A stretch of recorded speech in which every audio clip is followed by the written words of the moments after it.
मन जब हम साधन में बैठते हैं, मन विषयों में जाता है, वो जाता नहीं है। सच्ची मानिए, उसमें संस्कार भरे हुए हैं, वो नष्ट हो रहे हैं। उसको आप प्रतिकूल भावना से पोषित मत कीजिए कि जब हम भजन में बैठते हैं, ध्यान में बैठते हैं, साधना में बैठते हैं तो मेरा मन बहुत विषयों का चिंतन करता है। ऐसा नहीं है, ये विपरीत चिंतन है। हमारे मन में जो बसी हुई वासना है वो उस समय निकलती होती है। आप देखो, एकाग्रता, आप जितनी एकाग्रता करेंगे उतना ही विषय चिंतन दिखाई देगा।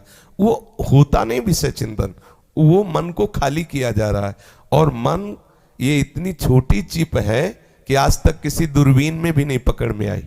कोई भी वैज्ञानिक किसी भी देश विदेश का आज तक अगर मन को पकड़ पाया हो कि देखो जैसे एक्सरा किया गया, हड्डी आ गया, दिल आ गया, लीवर आ गया, किडनी आ गया, ऐसे ही देखो ये मन है, आज तक नहीं। इतना सूक्ष्म है, और इतना सूक्ष्म होने पर इतना सब बवाल उसमें भरा है कि जब से सृष्टि हुई तब से आज तक की पूरी सामग्री उसमें है। छोटी सी चिप इतनी कि वो दिखाई नहीं देती, और माल इतना कि पूरी सृष्टि का बवाल भरा है। अब जब हम डिलीट करना है, क्योंकि अब हमें प्रियालाल की प्रेम रस की बातें उसमें भरनी, प्रियालाल का रूप भरना है, तो जो भी शुरू किया राधा राधा राधा राधा वल्लभ श्री हरिवंशी, अब वो सब शुरू हुआ निकलना।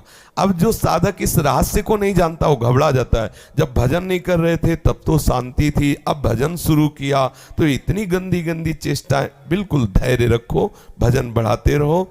बस खास बात यह है कि जो गंदी बात अंदर आ रही वो क्रिया में ना आने पावे तो नष्ट हो जाएगी। और एक दिन आप देखोगे बिल्कुल मन खाली, और जिसका मन खाली निर्मल हुआ प्रभु आके बैठ जाते हैं। निर्मल जन मन सो मोहि पावा, क्या है, मोहि कपट छल छिद्र न भावा, प्रभु कहते ना। तो ये जो कपट है, छल है, दोष है, इन सबको भजन निकाल रहा है। जब भजन में बैठो तो पहले ये सूत्र हृदय में बैठा लो कि मेरे मन में जो विकृतियां आएंगी वो निकलने वाली होंगी, आने वाली नहीं होंगी।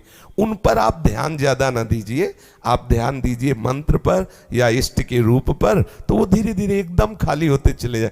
उपासक बैठता तो भजन के लिए है, लेकिन वो पूरी एकाग्रता उस मन की चेष्टा पर कर, अब वो परेशान हो जाता है कि यार बढ़िया शांति थी पहले। तब वो क्या करता है, दूसरा उपाय, अब टीवी शुरू कर लिया। अब डिलीट नहीं होगा, क्योंकि जो डिलीट होने के लिए साधन चाहिए वो तो बिगाड़ दिया। अब हम अन्य बातें देखकर मनोरंजन कर रहे, तो मन को पूरी सामग्री मिल रही, अब वो डिलीट नहीं और ग्रहण करता है, और आपका माला चल रहा तो आपको लगा ये अच्छा है। दूसरे से बात करते जा रहे, माला चल रहा है, आपको लगा ये अच्छा, क्योंकि उसमें वो परेशानी नहीं, क्योंकि वो डिलीट नहीं हो रहा, वो तो भर रहा है। चतुरता ये है, विविक्त देश सेवित्वम, एकदम एकांत स्थान में बैठो और बस शुरू कर दो नाम जप करना या ध्यान करना। जो विकारात्मक चिंतन आ रहा है वो निकल रहा है, अधिक से अधिक जितना आ रहा, और आनंदित हो, सब खाली होता चला जा रहा है। हमें डिलीट करना है, वो सब डिलीट होता चला जाए तो हमारे लिए तो प्लस पॉइंट है, अच्छा है। पर उपासक ना समझने के कारण अरे धर दिया माला, इतना सब बवाल आ रहा है, आ नहीं रहा, वो तो जा रहा है। और जब हम उसे प्रपंच में लगाकर भजन करते हैं, प्रपंच आपसे बात करते जा रहा, अब उसको कोई परेशानी नहीं, क्योंकि वो डिलीट नहीं कर रहा, वो ग्रहण कर रहा है सामने से, और मन में बोझा लदता चला जा रहा है। तो इसलिए थोड़ा सावधान रहें, उसमें ऊबे ना हो, सब ठीक हो जाएगा। खूब नाम जप करते रहें।